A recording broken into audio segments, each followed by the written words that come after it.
Spiritually gifted people are not simply sensitive. They are tuned into frequencies that most people never notice. They perceive layers of reality that are not seen but deeply felt. This heightened awareness is a double-edged experience. It can be a gift, but it can also carry risk. Some individuals may pull away, try to quiet you, or even isolate you, because your presence brings attention to truths they are not prepared to confront. Others may attempt to use you, aware that people like you can sense, predict, heal, and take on emotions that were never meant to be theirs. Living at a high vibrational level can open meaningful, sacred paths, or draw you into emotional wounds that were never yours to bear.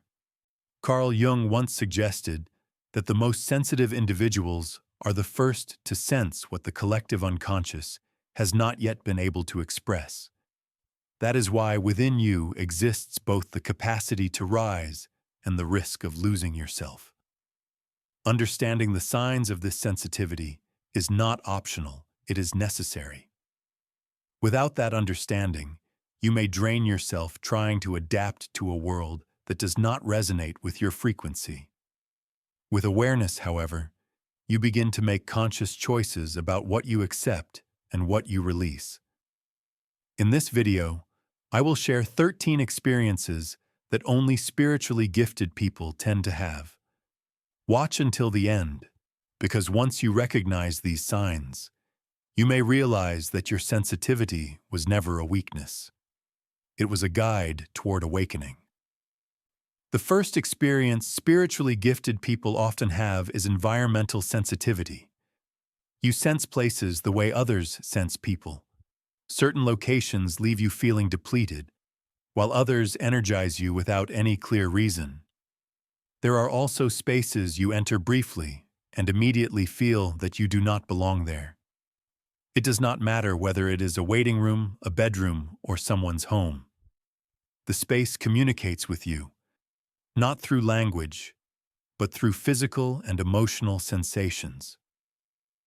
You instinctively read the atmosphere. This is your energy field responding before your rational thinking catches up. Jung noted that the collective unconscious is expressed through atmospheres as well. Every place holds traces of the people who occupied it, the unspoken interactions, and the emotional residue left behind. When your sensitivity is active, you perceive all of this instantly. At times, you may try to dismiss it, telling yourself to be logical or not to overthink. Yet something inside tightens, and over time you learn that this perception is real. You are not imagining it. You are reading the energetic field. This is one of the earliest signs of a spiritual sensitivity that goes far deeper than most realize. The second experience is that your body reacts before your mind does. You may feel an unexplained chill, sudden nausea while speaking to someone who appears pleasant, or a heaviness in your chest or shoulders, even when everything seems normal. These reactions are not accidental. Your body is responding to shifts in energy. It continuously scans what cannot be seen and translates it into physical signals. It is as if your system is quietly alerting you that something is not right. Jung believed the body to be an extension of the unconscious, carrying memory, symbolism, and meaning. Often, the core of the psyche communicates through the body before the mind understands. For spiritually sensitive people, this becomes a personal language.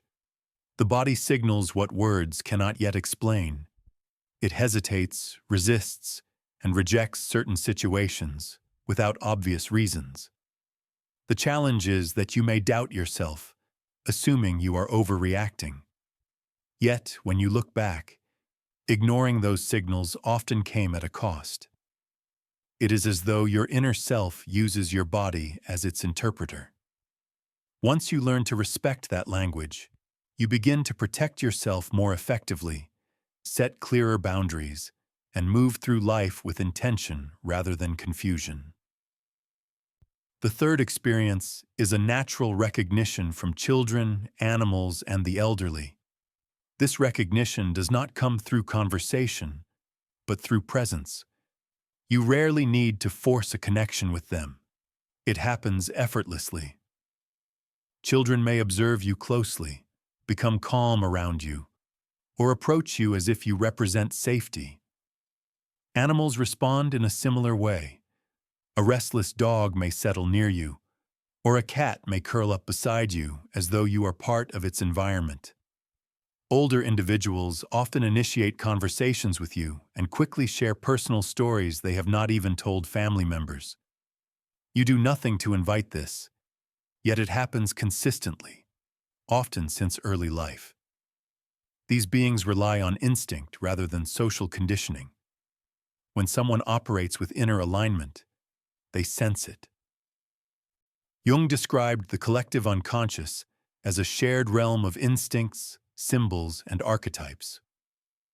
Children and animals, not yet disconnected from this realm, access it naturally. When they encounter someone on the same wavelength, they recognize that alignment. This idea is not merely symbolic. Fields such as ethology, developmental psychology, and social neuroscience have explored it. Temple Grandin explains that animals perceive emotional states more clearly because they are not filtered through language or social expectations. Children, as described by researcher Alison Gopnik, experience the world with broader attention and fewer filters, sensing with their entire being. Many elders return to a similar state, responding more to presence than to words. When these groups respond to you, it is not about your actions, but about your inner coherence. Science refers to this as nonverbal resonance or instinctive social perception. You may not need the terminology, only the recognition that it has happened repeatedly, and it is not coincidence. The fourth experience is feeling emotions that do not belong to you, yet affect you deeply. You may begin the day feeling balanced, only to pass certain people, enter specific spaces, or overhear conversations that trigger sudden emotional shifts. Your breathing changes, tension appears, sadness or irritation surfaces without a clear cause. You attempt to explain it logically, but it does not originate from your own experience. Spiritually sensitive individuals often carry emotions they did not create. After brief interactions, you may feel completely drained, as though you have carried an emotional burden for hours. This may only become clear later, when your body feels heavy and your thoughts become scattered. Psychology has studied this phenomenon for decades. Some people are born with nervous systems that are more receptive and responsive. They sense emotional undercurrents quickly and internalize them. Psychiatrist Judith Orloff explains that emotional empaths do not just recognize others' feelings, they absorb them. This is not mystical language, but emotional neuroscience. It involves heightened neural responsiveness and a strong connection between external emotional cues and internal reactions. Jung believed that while everyone participates in the collective unconscious, only some experience it as a living force. For these individuals, the boundary between self and others is thin.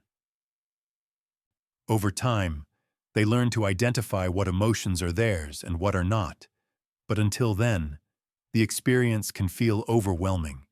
It may lead you to question your stability or strength. In reality, it reflects openness without adequate filtering. The fifth experience spiritually gifted people often report is waking between 3 and 4 a.m., without an obvious reason and with an unusual sense of clarity. It is not typical insomnia, nor is it always related to stress. It is something more subtle and often deeply rooted. You open your eyes in the darkness with the clear feeling that something summoned you. Your body remains still, yet your mind is fully alert. This is not confusion, it is awareness. When it happens repeatedly, it no longer feels accidental. Spiritually sensitive people experience this for a specific reason. They are drawn into the liminal state. This is the in-between space where you are neither fully asleep nor fully awake, where logic softens and the unconscious opens wide. In neuroscience, this is known as the hypnagogic state, a condition where dreams, intuition, and memory merge into sharp clarity. Buddhist traditions refer to this time as the hour of the empty mind. In Christian mysticism, it is called the spiritual watch, when the soul is most open to the divine. Carl Jung described it as a psychic gateway, a moment when the ego relaxes and the deeper self emerges without resistance. He once wrote that the unconscious resembles the night, a place where the most authentic images arrive. This is why many people who wake at this hour sense presences, receive insights, experience sudden clarity, or feel a quiet emptiness that still carries meaning. This awakening is not a disorder, it is a call. While the world sleeps, something within you is alert. Ignoring it often makes it stronger because it does not come from thought alone. It arises from the oldest, deepest part of who you are. The sixth experience spiritually gifted people often have is dreaming in ways that feel more real than daily life. These dreams are vivid, recurring, or prophetic, and they leave a lasting impression. They are not passive images, but full experiences. You feel them physically, your inner world reacts, and the memory stays with you. You may wake up with complete sentences in your mind, lingering sensations, or messages that seem directed specifically to you. At times, parts of these dreams unfold later in waking life. Other times, the same dream returns with precise detail over many years. You may even dream of people you have never met, yet feel deeply familiar. Spiritually sensitive individuals tend to have a more open relationship with dreams because they treat them as communication rather than background noise. Carl Jung dedicated much of his work to understanding dreams, viewing them as the unconscious speaking to consciousness. This communication does not rely on logic or language, but on symbols. Jung believed symbols were the natural language of the self. The images in your dreams are not random. They are fragments of deeper narratives seeking expression. Repeating themes, familiar locations, and strong emotions often signal unresolved truths, buried abilities, or insights the conscious mind resists. Modern research on REM sleep and lucid dreaming shows that the brain processes emotion, memory, and symbolic material with intensity during these states. Highly sensitive individuals tend to access more of this content, giving their dreams weight and coherence. You may have been taught to dismiss dreams as meaningless, but careful attention often reveals that some of them offered guidance long before life confirmed it. The seventh experience is a persistent sense that you are here for something more. Even if you cannot clearly define it, the feeling remains. It is difficult to explain because it is not based on logic or proof. It feels more like an inner restlessness, a quiet awareness that something is missing, and that what is missing is not external but internal. You may try to follow familiar paths: education, work, achievement, routine. But over time, these pursuits begin to feel empty. What motivates others may not motivate you. What satisfies others may leave you unfulfilled. This is because something within you has not yet been activated. There is a pull toward remembering, reconnecting, and aligning with a purpose that feels real but undefined. Jung referred to this as the call of the self, the stage when the ego loosens its hold and a deeper force begins to emerge. This process is often uncomfortable and disorienting, Motivation fades, direction becomes unclear, and what once felt stable may no longer resonate. Yet this disruption is not failure. It is the start of awakening. For many, this is the first signal of a spiritual path. The beginning is rarely smooth. It dismantles old identities and beliefs, not to harm you, but to create space for what is genuine to take form. If you feel yourself resisting surface-level living, stepping away from automatic patterns, and reaching for something deeper, you are not alone. This experience has been widely observed and discussed. There is already content dedicated to understanding this phase, its signs, and how to navigate it. If you are in this stage, learning more may bring clarity sooner than expected. The eighth experience spiritually gifted people often face is a strong aversion to superficiality and a noticeable exhaustion when forced into shallow social settings. This does not mean you dislike people. It means you struggle in environments that require you to perform or pretend. Casual small talk, rigid professional interactions, or social gatherings built on appearances quickly drain your energy. You may try to participate, remain polite, and blend in, but your body grows heavy and your focus fades. Before long, you feel depleted, as if your energy is being pulled away.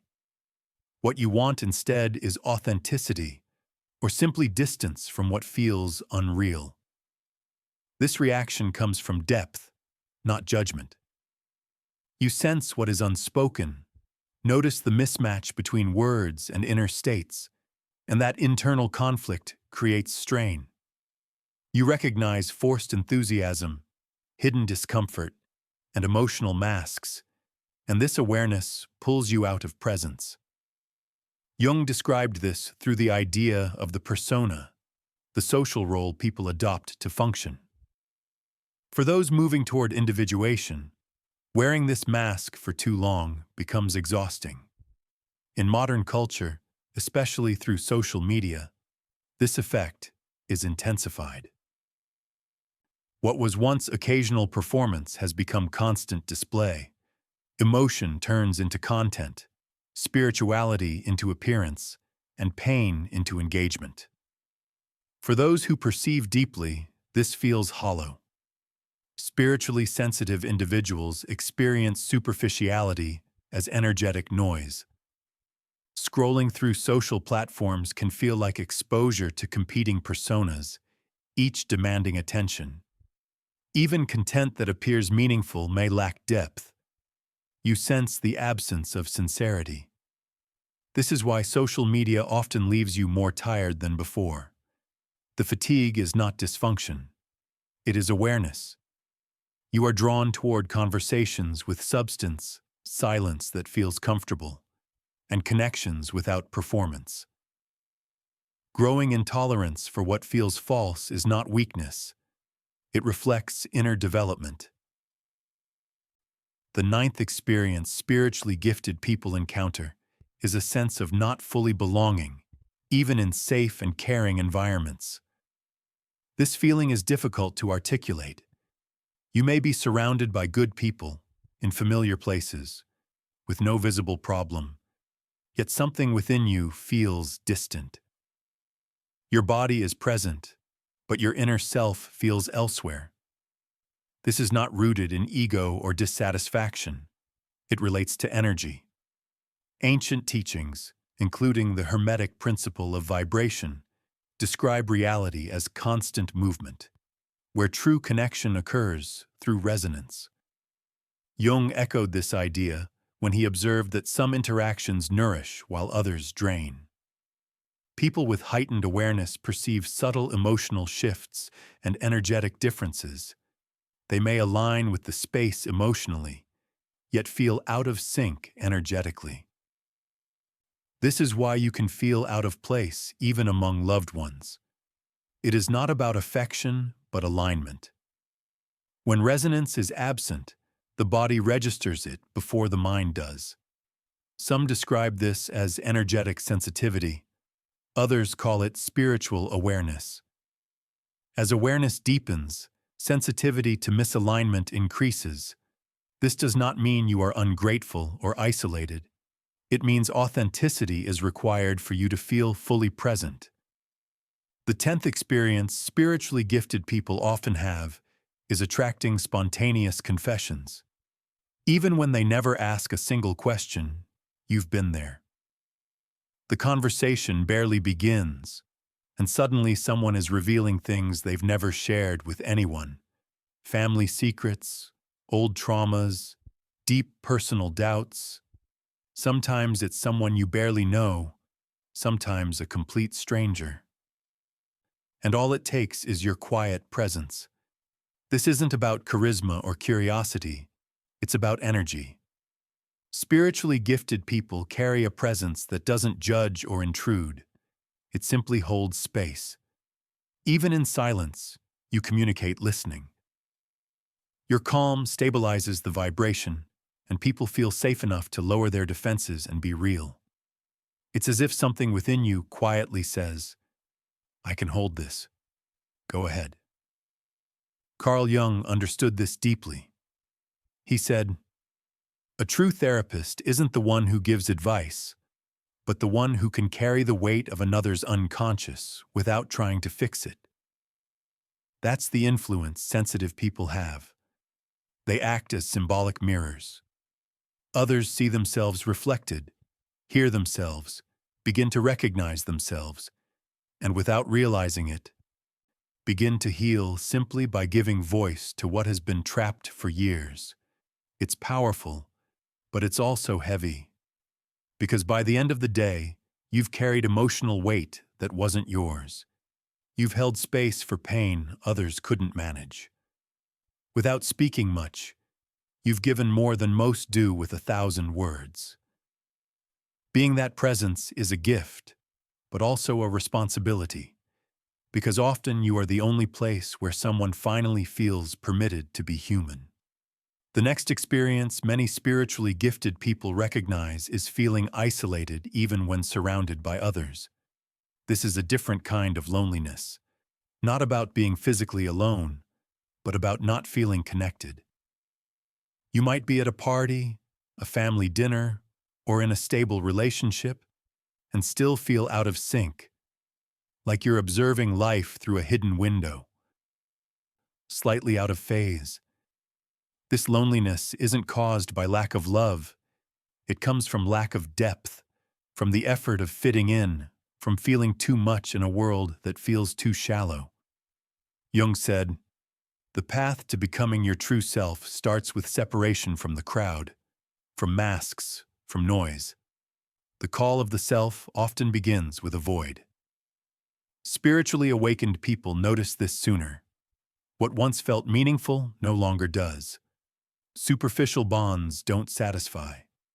Small talk feels heavy. Being surrounded without connection creates deeper loneliness than being alone. But this loneliness isn't rejection. It's transition. It signals a shift from needing to belong at any cost to aligning with your own truth, even if that temporarily costs the company of others.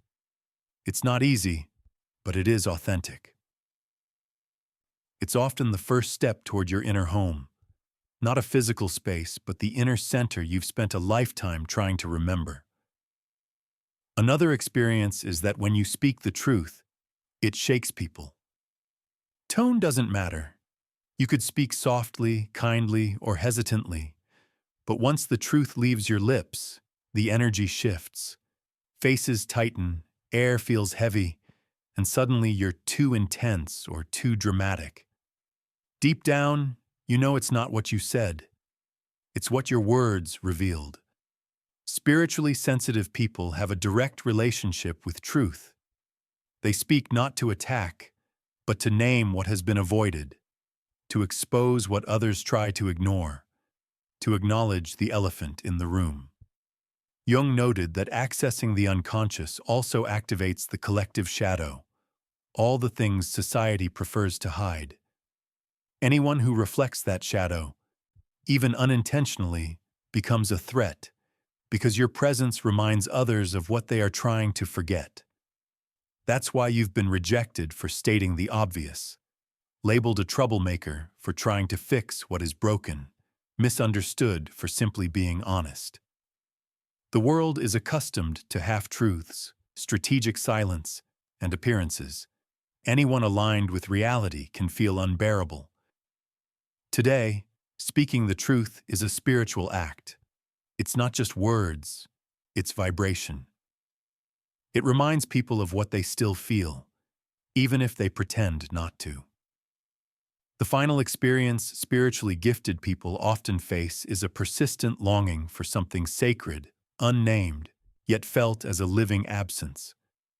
From early on, there's a sense of searching for a place within that you've never seen, or a presence you've never met, yet deeply miss. It's a homesickness that doesn't belong to this life, but shapes everything you seek. Regular routines, no matter how functional, cannot satisfy. The missing piece isn't external. It is internal, higher, or perhaps spiritual. Carl Jung said, "The deepest symbol of the unconscious is the self, the total image of the soul." Even unknowingly, we seek to return to that wholeness. Spiritually gifted people feel this call intensely. They resist distraction, reject numbing, and seek to return home, even without knowing where that home is. This longing often hurts because the modern world is filled with noise that obscures the sacred. But that ache is not failure. It is a signal. It is the self calling, the memory of something you once were and are becoming again. Call it God, source, presence, or wholeness. What matters is that you feel it. And that feeling is the beginning of your path.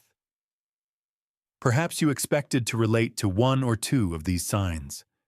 But if you saw yourself in many or all, know this. It is not coincidence. It is a path. All these experiences indicate that something in you is awake in a world that is still sleeping. While it may feel lonely, it is the soul's choice. It is preparation.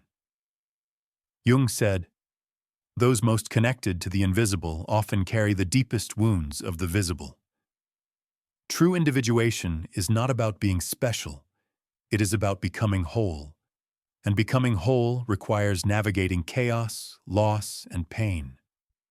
The healing you bring to the world mirrors the healing you've done within yourself.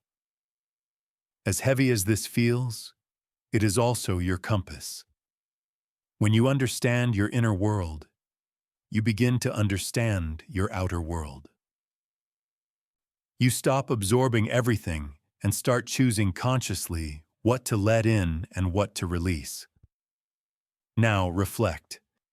Which of these experiences spoke to you? Share in the comments, not just for me, but for someone else seeking to understand their feelings. Your truth can set someone else free, and even now you may wonder, what next? What do I do with this awareness? You've already taken the first step, understanding the signs.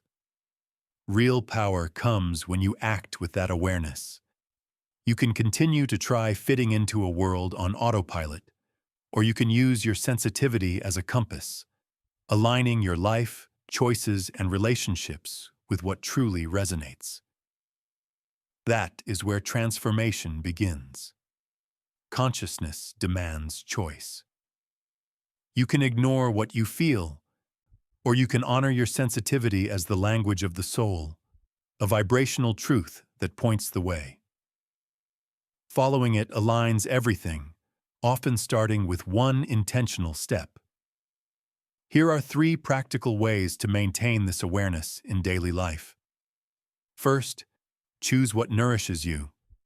Before saying yes to an invitation, a post, or a conversation, pause and feel, does this expand me or drain me? If it drains, it is not for you. Second, write down what moves through you each day. Even if the feeling isn't yours, noting it clears your energy field and teaches your soul to release what doesn't belong. Third, sit in silence for just 5 minutes each day. No music, no screens, no agenda, just you with yourself. Silence holds answers the noisy world cannot provide. These practices aren't designed to fix you. They are reminders. Once you know, you can choose differently. You no longer need to absorb everything. You can consciously decide what stays, what enters, and what is released. Sensitivity is only the beginning. Direction is your choice.